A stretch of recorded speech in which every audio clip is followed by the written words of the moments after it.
नमस्कार दोस्तों, बेरोजगारी के इस दौर में आए दिन देश के अधिकांश नागरिक खुद का बिजनेस या स्टार्टअप शुरू करने में लगे हुए हैं। मगर वहीं कुछ ऐसे भी लोग हैं जो इन चीजों से हटकर देश के बाहर जाकर काम करके पैसे कमाने की इच्छा रखते हैं। ऐसे में बाहरी देश में जाकर काम करने वाले इन लोगों के लिए बेहद अच्छी खबर आ चुकी है। बात करें इस पूरे खबर की तो आने वाले दिनों में बड़ी संख्या में भारत के कुशल कामगारों को इजराइल में नौकरी मिलने वाली है।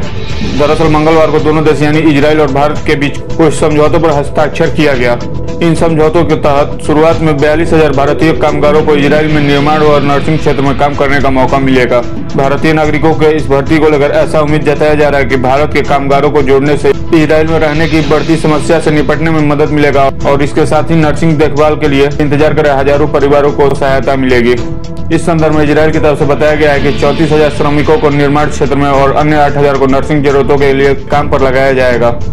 बता दें कि भारत के दौरे पर पहुंचे इजराइल के विदेश मंत्री एली कोहेन ने मंगलवार को देश के प्रधानमंत्री नरेंद्र मोदी, रक्षा मंत्री राजनाथ सिंह और विदेश मंत्री एस जयशंकर के साथ अलग अलग मुलाकात की। अपने इस मुलाकात के दौरान इजराइल के विदेश मंत्री भारत के साथ मुक्त व्यापार समझौते को लेकर काफी वकालत की, जबकि रक्षा मंत्री राजनाथ सिंह ने एली कोहेन के माध्यम से इजराइल की रक्षा कंपनियों को भारत में निवेश बढ़ाने व संयुक्त निर्माण शुरू करने की पेशकश की है। इसके साथ ही इजराइल के विदेश मंत्री के मुक्त व्यापार समझौते संबंधित प्रस्ताव को लेकर भारत का रुख काफी सकारात्मक दिख रहा है।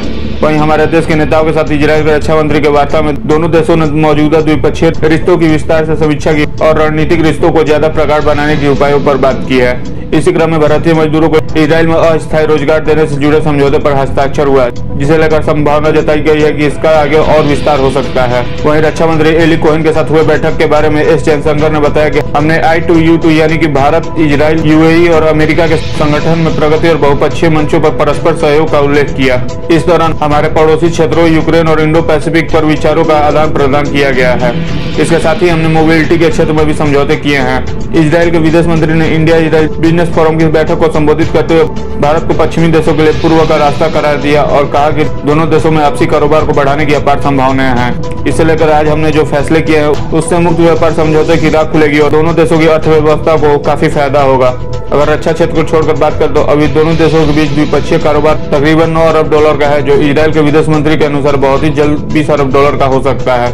बता दें कि इजराइल के विदेश मंत्री 3 दिन के दौरे पर भारत आए थे, लेकिन अपने देश की कुछ आपातकालीन गतिविधियों का हवाला देते हुए अपने दौरे को संक्षिप्त करने का ऐलान किया।